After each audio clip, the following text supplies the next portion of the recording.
Yeah, okay. Something like that?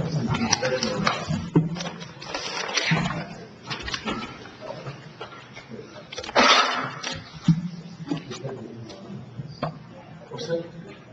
You'll rise and join me with the witnesses.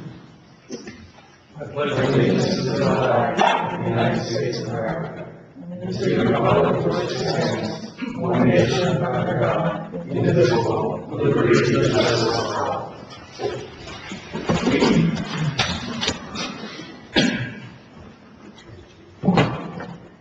The notice requirements of the Open Public Meetings Act have been satisfied with respect to this meeting of the Mayor and Council of the Borough of Glen Ridge. Specifically, the time, date, and location were included in the meeting notice posted in the municipal building and sent to the official newspapers of the township: the Glen Ridge Paper, Glen Ridge Voice, the Mountain Times, and the Star Ledger. Additionally, the agenda for this meeting has been posted on the official Glen Ridge Borough website. The agenda and public handouts for the meeting can be viewed online at www.glenridgenj.org. A public comment period will be held in the order as listed on the meeting agenda.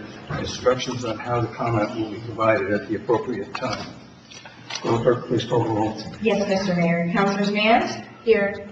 Hughes is absent. Lefkowitz is absent. Councilors Wall? Here. Meyer? Here. Morrow? Here. Mayor Patrick is present. Mr. Mayor, you have a quorum. Thank you. At this time, I would like to ask for approval of the minutes of our last meeting on September 11th, 2023.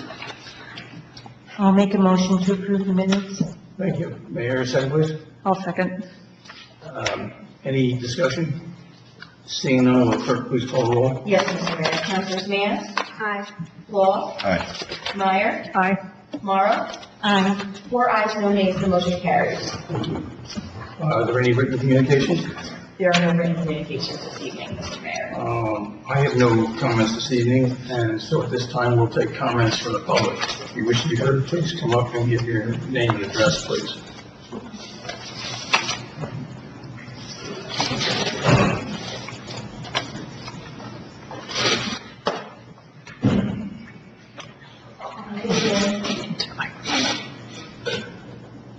Good evening. My name is Charlotte Luda. I reside at 32 Woodland Avenue. Yes. You're welcome. Thank you. Welcome. I would like to speak about ordinance 1796, which was introduced on September 11th, and to our knowledge. So far, this council has limited input from citizens, so I want to take the opportunity to share some input on 1796 related to the short-term rental. Curious about where it came from and what the problem was trying to solve. From what we've gathered, it sounds like there's an ongoing complaint about a single rental unit in our town. To me, this feels far from a public outcry, and we'd like to propose a longer video trying to gather input from citizens. That way, your short-term rental unit owners like myself suffer.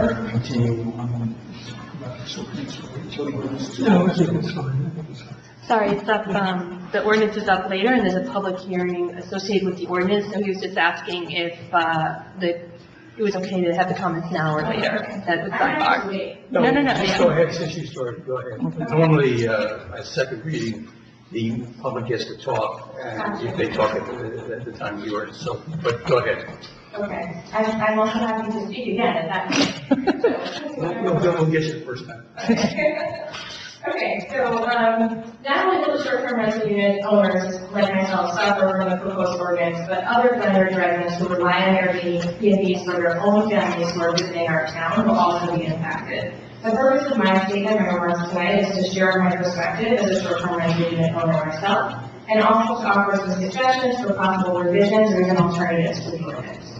So here's some of my perspective. My husband and I purchased our home in 2015 with the understanding that upon renovation of our carriage house in the back of our property, we would be able to rent it out for supplemental income as we wish. We completed the fully permitted renovation of our home to enable this in 2022, and we've been renting our carriage house since June of 2022. The vast majority of our renters are actually people who have family in Glen Ridge and in Montclair. They're visiting with their children and their grandchildren, or in some cases they're doing construction or short-term renovation, maybe a place to stay. And we found that the people that we rent to, for the most part, are actually people who are connected to our community. We have received 0 complaints about our guests or our property. We expect that this ordinance would actually negatively impact Glen Ridge families who are attempting to visit their children and grandchildren, in addition to, of course, impacting my own family's ability to maintain our home here in Glen Ridge. If you look on the Glen Ridge Facebook pages, you'll see that when people are asking about Airbnbs, it's because they have families coming in, they want to be able to accommodate more people that the homes will allow. This is especially true for the holidays. I have not seen any complaints about Airbnb in our town Facebook pages, although perhaps these kinds of complaints are not broadly known to citizens like myself. We, and certainly many others, have been leveraging our property to generate income. It must be noted that hundreds of families in Glen Ridge work from home and therefore utilize their homes to generate income. Why should this particular form of income generation be discriminated against, particularly when a property comes with a separate dwelling zoned and permitted for residents? We live at our property and we can and do closely monitor the conduct of our Airbnb guests. It feels like the rug is being pulled out from beneath us. We always knew we could live to afford in Glen Ridge long term if we were able to also generate income from the carriage house. In fact, that was one of our criteria for buying here. A change like this being introduced now, and without sufficient time to generate input and feedback from citizens, doesn't really feel great. FYI, it appears from my limited research on this subject that there's 5 total short-term rental units in our town, and our understanding is that just one of them has been problematic. We'd like to inquire whether there may be a different way to address the situation than a townwide restriction. We have a few suggestions. If it's okay for me to share them now, I certainly will, or can also hold for later, whatever makes more sense. One suggestion. Okay. If there's a concern around the impact to the community, we would propose that violations and fees should be imposed on the unit owners who do not uphold community standards for noise or conduct or things along those lines. Another option is to implement a reference check requirement for unit owners so that there's some degree of vetting that short-term rental unit owners are engaging in. Another option to consider is the banning of short-term rentals for single-family homes where the homeowner is not residing in the property. That can also help to guard against conduct violations. As a last resort, can we consider grandfathering in homeowners who already, and without complaints, have enacted short-term rentals? This is a leak technique like the expiration of such a clause will ultimately impact property values. One might reference examples in other sectors, like a neighbor offering noisy piano lessons in their home, a neighbor who doesn't clean up after their dog, a neighbor who allows their child to babysit large groups of kids in their home. When those kinds of situations aren't going well, we don't consider a town-wide ban against piano lessons or dogs or babysitting. Instead, we figure out how to deal with that, but sometimes it's a personal issue. Or we figure out how to require licensing or permitting or implement fines and standards when violated. Overall, our suggestion is to hold short-term rental unit owners accountable for improper conduct, parking, or noise violations, rather than removing all rentals from our town, especially in situations where the homeowner is right there to monitor the conduct of the short-term renters. Rather than implementing a one-and sweeping one-size-fits-all policy like this, we should take advantage of our small town and community feel and develop a more sophisticated solution to the problem at hand. We will be in support, instead, of permitting requirements or fees for violation of policy, as we believe strongly that an outright ban on short-term rentals could actually be detrimental to our community. Thank you. Thank you.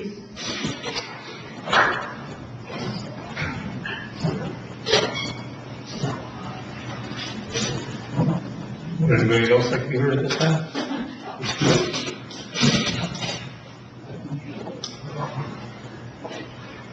Hello, good evening, everyone. My name is Vicky Fencer from 107 Glen Ridge. I'm not so well prepared as my previous guest, but I just like to just support her. She's completely right. All the arguments that she just said, I want to bring it up as well. We rent one of the units, and then very often, we help people, basically family members who are visiting this town.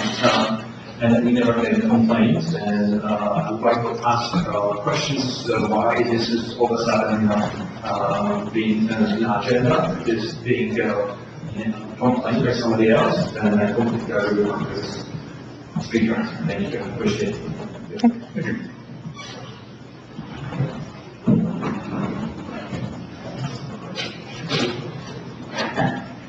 My name is Sean Chowdhury, 30 Sporting Place here in town, and I'm back here to reinforce the fact that how critical it is that we implemented gas leak blower ban. And I'm going to be posting that point again.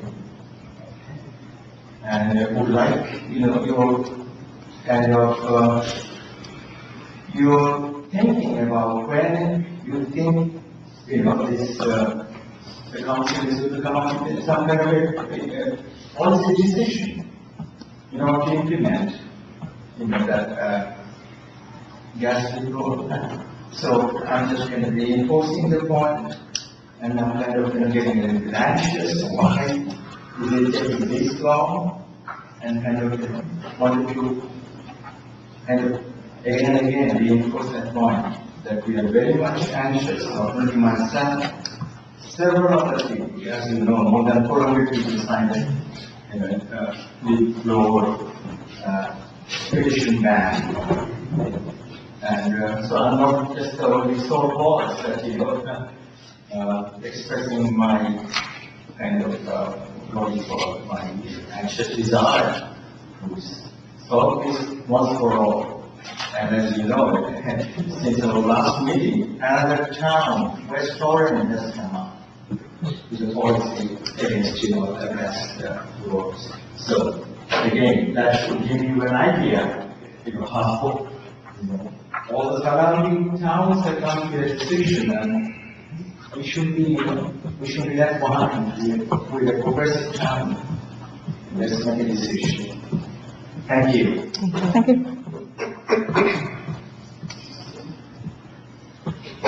Anybody else?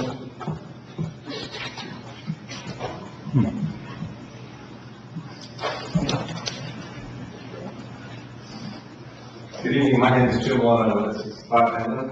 And my friend here, I'm here to ask you to consider drafting and proposing an ordinance on banning or regulating gas leak blowers.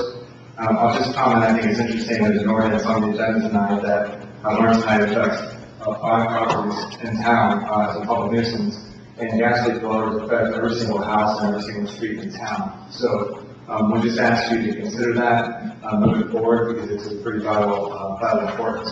So it's pretty rainy for the last 2 weeks. Today was a beautiful day. Probably at 9 o'clock this morning, gas leak blowers are all over the street. So really appreciate your help and consideration. Thank you. Thank you.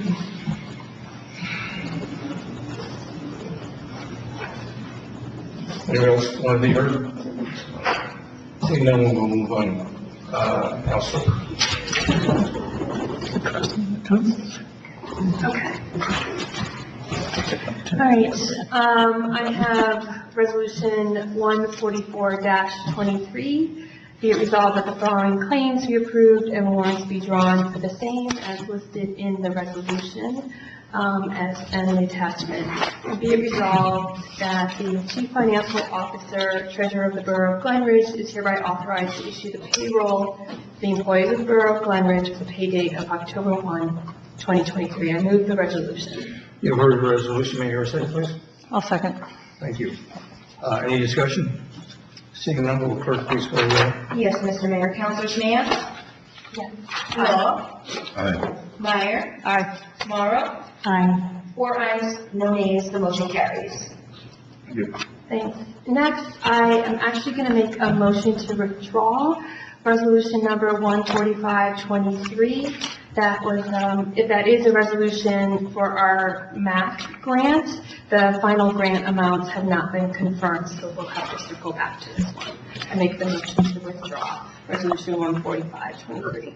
You've heard the motion to withdraw. May I hear a second, please? I'll second. Thank you. Any further discussion? Seeing none, will clerk please call the roll? Yes, Mr. Mayor. Councilors Nance? Aye. Law? Aye. Meyer? Aye. Morrow? Aye. 4 ayes, no nays, the motion to withdraw the resolution carries. Thanks, Tara. Resolution 146-23. This is be it resolved that except and until otherwise ordered by the mayor and the borough council, the municipal offices of the borough of Glen Ridge shall be open for the convenience of the public and for the transaction of official business during the year 2023 for the following hours: 8:30 to 4:30 on Monday, Wednesday, and Thursday, and 8:30 a.m. to 6:30 p.m. on Tuesday, and 8:30 a.m. to 1:30 p.m. on Friday. This is just a continuation of the summer hours that we've had at the borough, and we have seen folks coming in after hours on that Tuesday to conduct business. So we're going to continue that, and the staff has appreciated the schedule as well. I move the ordinance. You've heard the resolution. May I hear a second, please? I'll second. Thank you. Any discussion?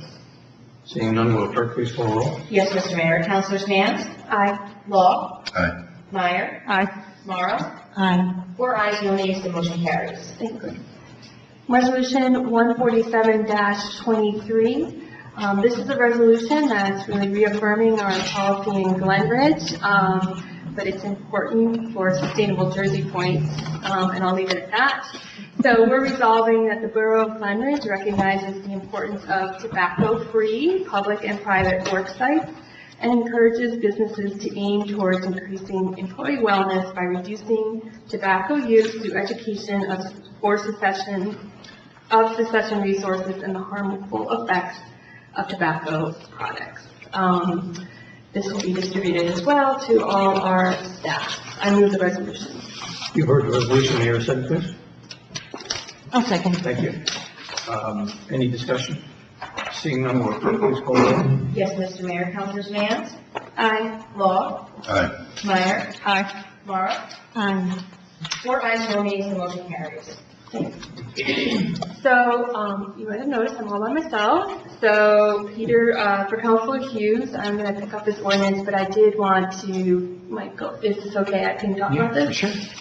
Today, Mike and the chief went to a recognition for our New Jersey Safe Routes.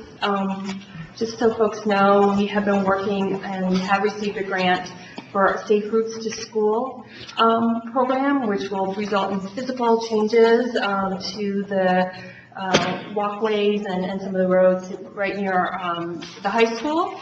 And so we were recognized as a gold borough, which is great. I'd much rather have the construction happening on it as opposed to the certificate, but we'll continue because there's a lot of great resources that the state offers, and we're going to continue to take advantage of those since we have so many pedestrians, both big and small, in town that we need to take care of. So I just want to mention that on behalf of the Public Safety Committee, which Councilor Hughes chairs. Then I have an ordinance and a resolution for him. So I have, Mr. Mayor, I have ordinance number 1795, an ordinance to repeal and replace Chapter 10, .16.020, stop intersections designated for final reading. Mr. Mayor, this is to state for the record that this ordinance has been published and posted in accordance with the statutes. I declare the meeting open for discussion of this ordinance and only this ordinance, this being the time and place for the public hearing. Would anybody like to be heard on this ordinance? With no comments forthcoming, I declare this public hearing closed.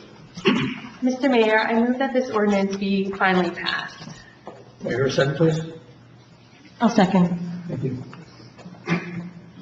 You've heard the motion of Councilperson Nance, seconded by Councilperson Morrow. Will the clerk please call the roll? Yes, Mr. Mayor. Councilors Nance? Aye. Law? Aye. Meyer? Aye. Morrow? Aye. 4 ayes, no nays. This ordinance is passed on final reading and adopted. Thank you, Chair. The last item I have is resolution number 148-23. Be it resolved that in accordance with the statute, the mayor and borough council approves the raffle license application for an off-premise 50/50 raffle submitted by Glen Ridge PBA to be held on December 10, 2023 at 226 Ridgewood Avenue. I move the resolution. You've heard the resolution. May I hear a second, please? I'll second. Thank you. Any discussion? Seeing none, will the clerk please call the roll? Yes, Mr. Mayor. Councilors Nance? Aye. Law? Aye. Meyer? Aye. Morrow? Aye. 4 ayes, no nays. The motion carries. Thank you. Thanks, that's all I have. Thank you, Chair. Do we have a need for Dave? Councilor Long. Yes, Mr. Mayor, resolution number 14923. This relates to some emergency work that's required for a portion of the retaining wall and stream bed in Tony's Brook. The work is required to protect adjacent properties. Immediate action must be taken. Whereas R&R Construction of Chester, New Jersey submitted a proposal in the amount of $51,214.74. Now therefore be it resolved by the Council of the Borough of Glen Ridge that R&R Construction is authorized an emergency contract with the same hereby ratified to perform the necessary necessary repairs without the necessity of public bidding and funding for said emergency repairs. Mr. Mayor, I seek to move this resolution. Mayor, secretary. I'll second. Thank you. Michael, do you want to say anything on this particular resolution or not? I think, kind of speaks for itself with it by Tony's Brook, at the bridge at Clark Street, where it's right in the proximity to the pool. There's some stabilization that needs to happen to the retaining walls on either side of the brook. The borough actually owns that portion of those retaining walls and that very small portion. And, we need to take some immediate action through the properties immediate to secure and maintain the properties immediately adjacent to that. And our hope is on Wednesday to get going on this project if it ever stops raining. We'll get in there. Thank you. Clerk, please call roll. Yes, Mr. Mayor. Councilors Nance. Aye. Law. Aye. Meyer. Aye. Morrow. Aye. 4 ayes, no nays, the motion carries. All right. Do you have, Yes, I have resolution number 150-23, and this relates to the Public Works Department looking to purchase a new 2023 John Deere Gator. Raising the question is, what's a 2023 John Deere Gator? It's a piece of equipment that is used for snow plowing for sidewalks as well as parking lots. The equipment we purchased from John Deere out of North Carolina, and it's a cooperative agreement in place with the Educational Services Commission of New Jersey. Now therefore be a result of the Mayor and Council of Borough of Glen Ridge do hereby approve the purchase of the new 2023 John Deere Gator in the amount of $37,578.06. Mr. Mayor, I seek to move the resolution. heard the resolution, may I hear a second, please? I'll second. Any discussion? Seeing none, will clerk please call roll? Yes, Mr. Mayor. Councilors Nance. Aye. Law. Aye. Meyer. Aye. Morrow. Aye. 4 ayes, no nays, the motion carries. Thank you. Council Mayor, do you have something? The only thing I wanted to update folks on is I know there's been a lot of conversation about fields and access to fields. I want to commend Jim Cowan. He managed to work with Essex County and secure some permits for field time with a new practice field at Glenfield Park, which is turf. So I thought that was fantastic news given the kind of the current situation in our town. And so we're going to continue to research other options and alternatives, but I want to let folks know that we have obtained some permits for the fall, and I'm sure Jim will be aggressively going after field time in the spring as well. So that's my main update this evening, Mr. Mayor. Thank you. Council Morrow. Thank you, Mayor. I do have ordinance 1796 for second reading and public hearing. This ordinance, as you know, prohibits the short-term rental of housing for less than 30 days. It requires a short-term rental license to be obtained. There's an application and a process that's outlined in the ordinance. I guess just by way of background to answer your question, how did this come about? Several residents did approach individual council members and then came to meetings in June, July, and August. And over that time, we did separately, because of residents approaching us individually with concerns about individuals, showing up on their street with suitcases, not, coming in and out, much more transient population, people just coming and going. They did express concern for, their livelihood, their kids, their, neighbors with people coming and going. So we did direct the Director of Planning and Development, Eric Glen, put together a draft ordinance, which our Planning and Development Committee separately met and discussed over the summer.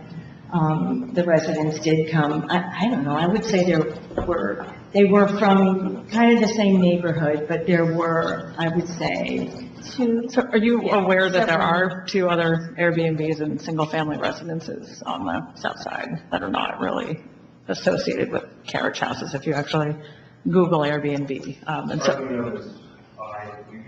okay. Yeah, so there's, I think there was some concern from residents for those particular ones. So, I mean, it was discussed and brought up. We did, I don't know, talk about it at several meetings. We introduced the ordinance. Can I ask Mike a question, though? I mean, what's on the books right now as it relates to carriage houses, obtaining permits, and that sort of stuff? I guess I'm just not familiar. Something I didn't even consider when we were kind of having these internal committee conversations. So carriage houses are listed permitted use in our R1 single-family zone. And the carriage houses are permitted subject to certain criteria. They have to. I'm sorry. Do we need to open the public hearing? Oh, sorry. Sorry. Yeah. Procedural. Procedurally, yeah. Jump into the public hearing. Yeah. And then we can have this back and forth Okay, with okay. the council members, and then we can open it back up. Okay. Okay. Apologies for going out of process. So I will introduce ordinance 1796, short-term rentals, for its second reading. This ordinance prohibits short-term rental of housing less than 30 days, requires short-term rental license to be filed in the building department on an annual basis to permit the use of a residence bedroom or unit to be leased. Language was added after our last meeting where an issue was raised with respect to certain film permits either being characterized as short-term rentals or requiring a short-term rental.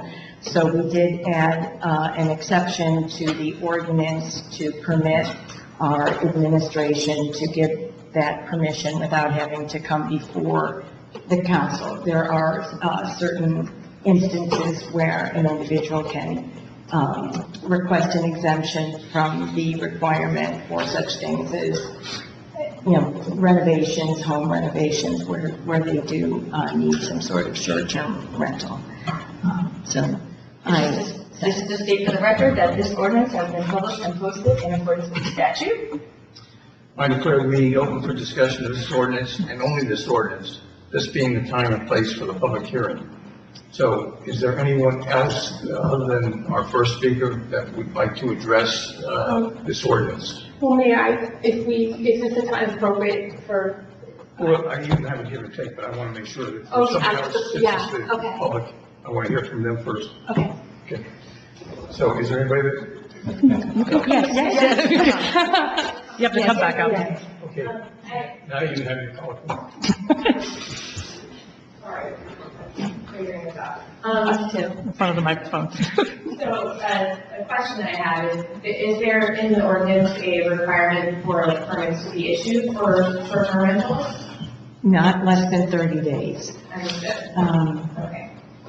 Subject to certain exceptions, such as if there's a film permit, if there's renovation. So, something I'm curious about, I don't know procedurally the ordinance is still up for revision, but might it be possible to permit people who are doing this and then revoke or suspend those permits if there's a complaint or violation? I mean, one of the things I just would suggest is maybe we just take a pause on this for voting for final passage for tonight, given kind of new information. As Councilor Morrow mentioned, we've heard from neighbors of some of the other ones in town who was not a positive experience, and they are single-family homes, and the occupants aren't there. or it's not being used as a single-family home. So we have other issues regarding kind of safety issues with respect to how the house is being used and who's living where. So, as well as the parking issues. So, It's really a different issue than. exactly, so maybe we can just like, The ordinance is a blanket solution to a very nuanced problem, and perhaps there's a way to develop more. I mean, yeah, and I think in general though, we do want to have something on the books. This would be a law in our town to address the issue. And whether or not we can figure out the nuances, we know a lot of towns are looking at this, it's very complicated. That might be worth us just taking another look at it internally before we do final. Because we did make some revisions based on comments at the first reading, so that's what gets introduced, and then there's like this 2-week, period before we do a final adoption, so we can. Yeah, I think I'd just like to look how this, and it's something I didn't even consider, how this lines up against what's already codified as it relates to the carriage house regulations, and make sure we're in alignment there from that perspective. So addressing that short-term rental process, I know in past experience, I've had some experience in this, like some of the codification, it makes allowances in certain cases if the owner lives on property from a rental allowance. So I think we just need to look at it in comparison to what's kind of already on the books. Yeah, the only thing I know, you talked about yours. I mean, if you want to approach us afterwards, or I just want to better understand, like, the physical, like, I understand you have a carriage house, but if there's other physical things happening in the house that are, or it's in a multi-family area or something that is, I'm not articulating it very well, but like one of the concerns was a single-family house being turned into multiple units, which we didn't know about. And so I want to flag that as something that's a concern for us, is that is having people live that might not be appropriate in like different spaces in the house, and that's just Against code. exactly. And so that's what we're trying to get at. So if that's what's happening, if anyone's listening in your house, like that's like that is our intent, is to make sure people are safely in homes, and even if it's short term or in and that there's someone owner occupied and present is the other issue that came up. So I want to give you some broad policy things that we were trying to address with this.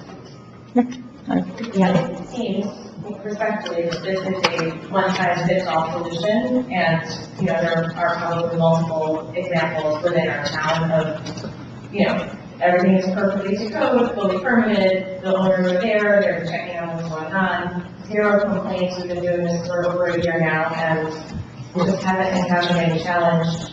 I think that the problem with a lot of the people that came to us on this ordinance were that they were very on tenterhooks, because every time it seemed that they went out of their house, they soon saw new people. They didn't know who they were, they didn't know why they were there, et cetera, et cetera. So they felt very uneasy in their own homes, and that it was their fear and their concern, especially with their kids and things like that, that they had an opportunity to find out who was there. We felt we didn't want to do away with it.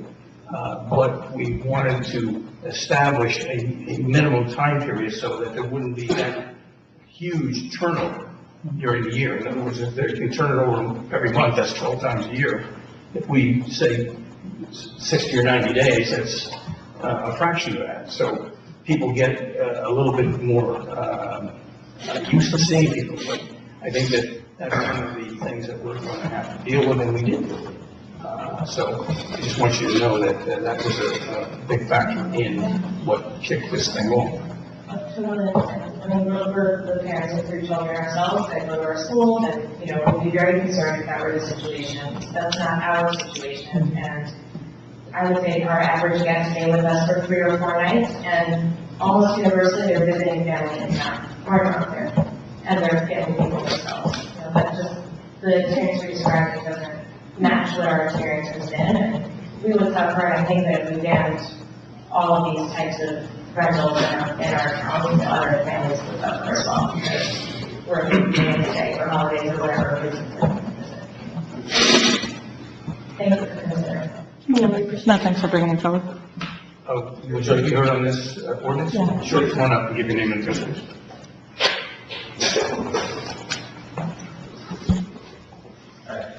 I think there's You need to name and address. Yeah, Chris Aguda, 32 Glen.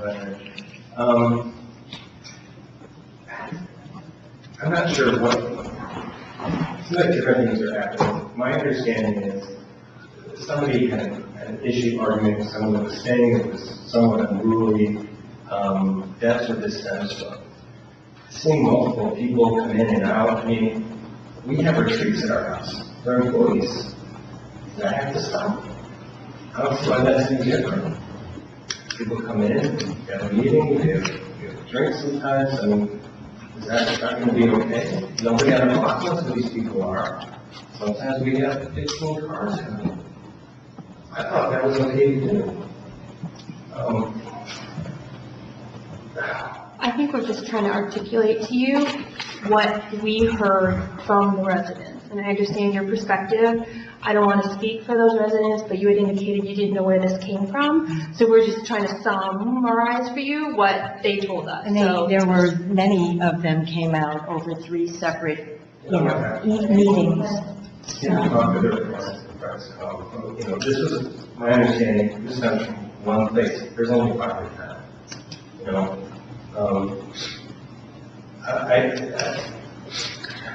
So yeah. Are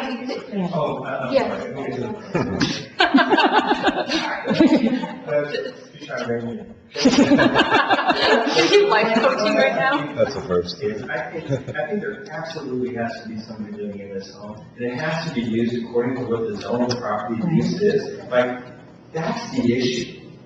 The issue is not somebody running an Airbnb. You know, from what I'm hearing. If you don't like people coming in and not seeing people on the street, buy a bigger lot somewhere else. I mean, we're in the New York City area. I want to be honest. Like, I walk down my street every day. I see people I don't know. I'm not going to run inside the truck curtains. I don't know. Thank you. So that's helpful. No, we appreciate it. So, you know, I'd be in favor of not doing a final passage tonight and just looking at this one more time and, you know. Yeah, There's some other, that's the new, I think there's new information. I think, how do we procedurally, we just don't. we would make, Councilor Morrow, you would make a motion to, table it. Okay. Yeah, table, yeah, lay it on the table and, for further consideration, unknown time at this point. Yeah, one more point. If you table it, is there, like, should we anticipate that it'll come up in the next meeting, or? Tonight? Yeah, She's in charge of us. So, I know it was also, you had mentioned before, like, this kind of came as a surprise to you into this meeting. So I kind of wanted to take a moment, as the clerk, it's my job to, follow the statute as to how we present this to the public. So, and I think a lot of the public is not really aware of how this works behind the scenes. So basically for any ordinance, there are 2 readings of the ordinance, so it's always discussed at 2 meetings. And the way we disseminate it, besides by law, we're required to publish it in the newspaper. So it goes in the Glen newspaper, but we also realize that's an antiquated. That's just a requirement that we have to do, that the state says. But we do our agenda is posted on the website, usually when it's a Monday meeting, which is normally a Monday meeting, the Friday before, and we also send out a blast email. So maybe if you're not signed up for the town emails, that's a good way to get your hands on the agenda, and then you would see that when this is up for discussion again. It may be the next meeting if it takes longer for behind the scenes for the committees to kind of discuss and roll out how they want to make amendments, proposed amendments. It could take 2 meetings. So that's kind of how you could find out. I mean, you could also always stop in or call the clerk's office. Would absolutely give you information, but that's the easiest way for the public to kind of understand when it's happening and why it's happening. There's also a requirement of how long there has to be between the first reading, which is when we introduce it, and the and the public hearing. So we have to have a certain amount of time from when we notify the public that we're doing this to when they can come and speak. So that also is kind of taken into consideration as to when the ordinance is up for its second reading. Thank you so much. You're welcome. Yeah, I think it's something that maybe a lot of people don't understand the whole process of it and why it is and why it's different. So the other things that you hear us discussing this evening are resolutions. They're more minor, they're not laws of the town, they're more like policies and procedures, and they're only discussed once. For purchases, they don't have to go through this waivers process that the ordinances have to do to be codified. Thanks, Tara. Thanks, Tara. I mean, I would say it would probably be, if we're going to have a separate committee meeting, it would not be ready for the next meeting, which is in two weeks. And the other thing I was going to suggest, is it possible for you to email your comments? Because they were, quite concise and well put together. If you could email the council or Tara. I can give you my email address and you can send them over and I'll get it to all of them. Yeah. So I will make a motion to table the second reading of ordinance 1796 for further consideration. You've heard the suggestion. May I have a second, please? I'll second. Thank you. Any further discussion on this? Will clerk please call the roll? Yes, Mr. Mayor. Councilor Shands? Aye. Law? Aye. Meyer? Aye. Morrow? Aye. The motion to table this ordinance until a further date is carried. Thank you. Next, I have Resolution 143-23. This is really a procedural documentation issue that relates to a road DOT municipal aid project. New Jersey Department of Transportation awards these, has to be awarded by October 21st, 2023. But based on their review time, the project will be advertised beginning on October the 4th with the bid date of October 19th. It's anticipated we will award the contract at the Monday, October 23rd council meeting. The grant amount is $572,376. The roads proposed for reconstruction are Glen Ridge Ave, Sherman Ave, and Argyle. I move Resolution 143-23. You've heard the resolution. May I hear a second, please? I'll second. Thank you. Any further comments? Seeing none, will clerk please call the roll? Yes, Mr. Mayor. Councilor Shands? Aye. Law? Aye. Meyer? Aye. Morrow? Aye. 4 ayes, no nays, the motion carries. Thank you.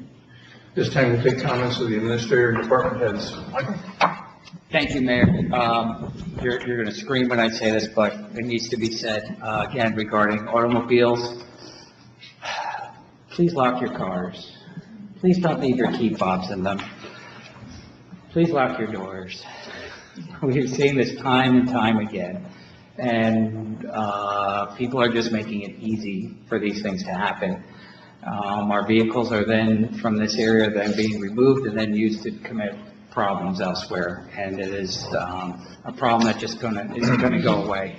The chief and the mayor have said this over and over again, so I feel it's my turn to say it. It just keeps happening. Winter's coming. Don't leave your car in the driveway idling. You're just leaving it unlocked. It's just going to, you're creating an opportunity for it being removed again. So again, we just had a Essex County Mayor's call. This is brought up again. This is a problem that is consistent, so I'm asking everybody again, please lock your cars. Very simple. Bring your key fob inside and lock your back door without your keys on your kitchen counter. So that, I'd just like to reiterate that. On a better note, I'd just like to thank Chief and our Deputy Administrator and the Police Department for our Safe Routes to School recognition we received today, and it was great to see that. And just to let you know, the Safe Routes to School grant regarding the improvements in and around the high school area with the crossings, the Ridgewood Avenue crossing, and all the crossings all the way to Clark Street. We received a grant through that. It is a federal grant. I feel like we're going through the same process if we were building a nuclear plant in Glen Ridge. It is unbelievable how much paperwork we have to go through, but by going through this paperwork, they fully fund the project, they fully fund the inspections, and they fully fund any cost differentials from the time of the award till now. So it is coming, it is just, Is it really coming? it's brutally slow. As long as it comes through. Yeah, we are in the process, but I feel that myself, Bill Bartlett in Public Works, and Eric could get that out there every weekend and start building this a little bit, we'd be a bit farther along. But it is happening. We are going through this process, and it is just, it's a very long process, but we're very excited to see it happen. And we're working throughout the town elsewhere to do further pedestrian improvements and analysis. So I just wanted to keep the public up to date. Same with the traffic lights that the county received grant approval for.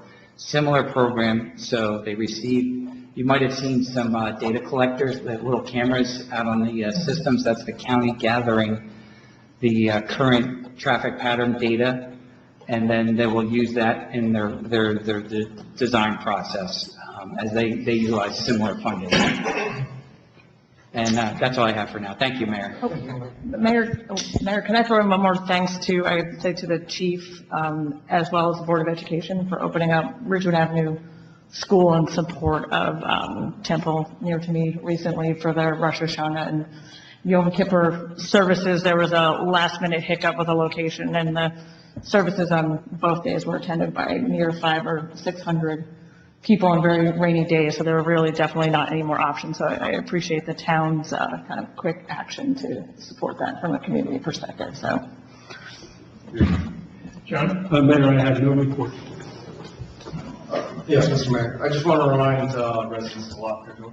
I stole my thunder, but I figured reiterating it is not a bad thing. So, I just want to also report out on the parking ordinances around the high school, which we recently revised. It's been extremely effective. We've received no complaints. So it looks like it's working, and I just want to thank the Glen Ridge High School staff and students for their cooperation in this. It's just been a dream over there regarding parking, and makes our job a lot easier. So, and then also we have we're participating in community-wide CPR training at the Women's Club with the Glen Ridge Volunteer Ambulance Squad. We have one more day available on Friday. There was a Glen Ridge announcement that went out that has the sign-up link on it if you want to attend. And then finally, as part of Safe Routes, we started a traffic officer position. So in Perigo, just wanted to report out that began on August 7th, and to date he's had 300 motor vehicle stops, 57 traffic details, over 100 summonses issued. So he's out there working and also making the streets safer. So and keeping. and thanks again also for the response with all the traffic monitoring, especially during the school times and the additional signage and posting around town, and kind of some quick attention to that as well. At this time, we'll take comments from the public, if anybody wishes to be heard. Seeing no one, Council Morrow, you got something for us? Yes, motion to adjourn. All in favor? All right. Thank you.